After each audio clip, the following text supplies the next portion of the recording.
Hi, I'm Mike Gant, and this is episode 25 of Bible Mechanics, where I try to take the Bible apart, put it back together again, show you how it came together, so that when you read it, you can appreciate the fact that you're reading a library that was written, that contains writings from several dozen authors, and was written over a period of about 1600 years. And therefore you can understand appreciate what you're reading in context. And today, as part of the mechanics, I want to talk about ancient synagogues and churches. And I say ancient because I'm not interested in those two words as they have to do with a building. Like you can drive down the street today and see church, you can drive down another street to see a synagogue. And those words certainly apply to buildings. But that's not the way the words work in the beginning. In the beginning, they referred to groups, to gatherings of people. And so the words used for synagogue were words that we would translate as gathering or assembly or congregation. And in Greek, the word church was just a synonym, just like gathering and assembly and congregation or even body. These are all synonyms in English. Well, in ancient Hebrew and in ancient Greek, the words church and synagogue were synonyms. We think of them today as, okay, church, that means Christian, synagogue, that means Jewish. But it wasn't, that distinction was not made prior to the dawn of Christianity, which came with Jesus in the first century. So where did these gatherings come from?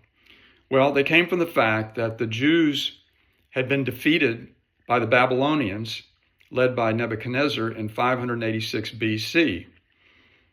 And that means they were driven off the land. Nebuchadnezzar destroyed their temple. So even in their foreign land, when they got ready to go back to Jerusalem, they're supposed to, you may remember that the feast, the Jewish feast established by Moses, required the males to go back to Jerusalem 3 separate times each year to attend these, or go to 3 specific feasts that occurred in Jerusalem. Well, in the first place, the Jews were captive in Babylon and other foreign lands to which they were taken and sold into slavery, so they couldn't come and go as they pleased anyway. But even if they could have gone back, there was no temple there for them to offer animal sacrifices, to which all the cultures back then did. But the Jews were only supposed to sacrifice in Jerusalem at the temple, so they couldn't do that. So what are they going to do? Well, they would get together in a group and read the scriptures or have them read to them. And they would do that as groups because individuals couldn't own copies of the scriptures. They were too expensive, too bulky to manage or carry around. They were on scrolls, or sometimes they're called rolls, just curled up in paper. Of course, they didn't have them on paper back then. It would have been parchment. So you had to get people together, find somebody that had a copy or had access to these scriptures, and then they'd read them and hear them aloud. The majority of the people were probably illiterate, but they could still understand if someone would read it to them. Just like I can understand French if somebody translates it. And they could understand written writing even if they didn't know how to read if someone read it to them. So where they were meeting, probably in a home or in some sort of corner of a public building that they had access to. But the idea of a building would come much later. So they had these gatherings, assemblies, congregations. And the Hebrew words for that included, and Greek words used for that, because the Jews had learned to speak a lot of Greek, because since that was the lingua franca, it was the common language of the Mediterranean world at that time, because Alexander the Great from Macedonia had conquered all that territory, and people began speaking Greek. Eventually, they'd speak Latin after the Romans took over, but initially when the Romans took over, people were still speaking Greek. But anyway, they would meet in whatever place they met in, and the words church and synagogue meant the same thing. Today, we think of church as Christian and synagogue as Jewish, but that prior to Jesus, prior to the dawn of Christianity, in other words, that distinction did not exist. So those words were used interchangeably. Now, when you get to the book of Acts, it describes how the apostles spread the word, and it talks mainly about, it talks about half about Peter and half about Paul. And what they both did, and certainly what Paul did, it's very easy to observe. When he went to a new town to preach the gospel, he often, or probably most often, went to the local synagogue, because that's the natural place to start, because the Jews knew who the Messiah was. So Paul comes in and says, hey, my message is Messiah has come. God has fulfilled his promises. Well, if he goes to the town hall and speaks that, he's got to explain to those people who is the Messiah, what is the Messiah, or who is the Messiah, and what does this mean about God promising? These Gentiles or non-Jews didn't know any of that.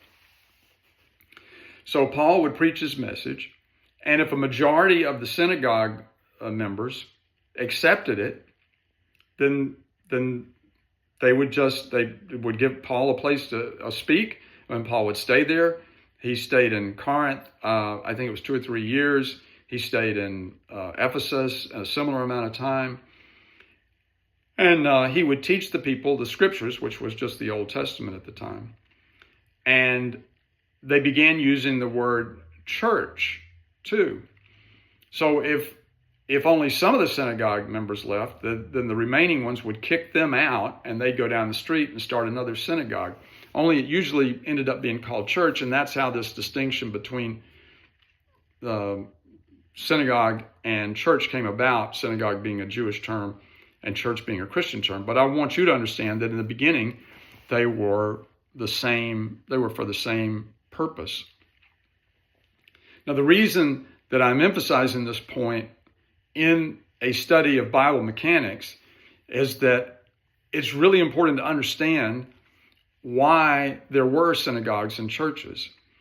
And you could make an argument there are different reasons, but it's hard to get away from the fact that an essential reason, if not the essential reason, was that's how the scriptures were to be remembered and taught, because that's the place you could go and hear them taught. If you're a normal person, you couldn't afford to buy them. Even if you could afford to buy them, you might not be able to read them.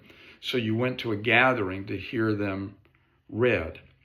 And so synagogue/church was simply a way for a generally illiterate society to consume literature, to consume writings, to consume the content of writings.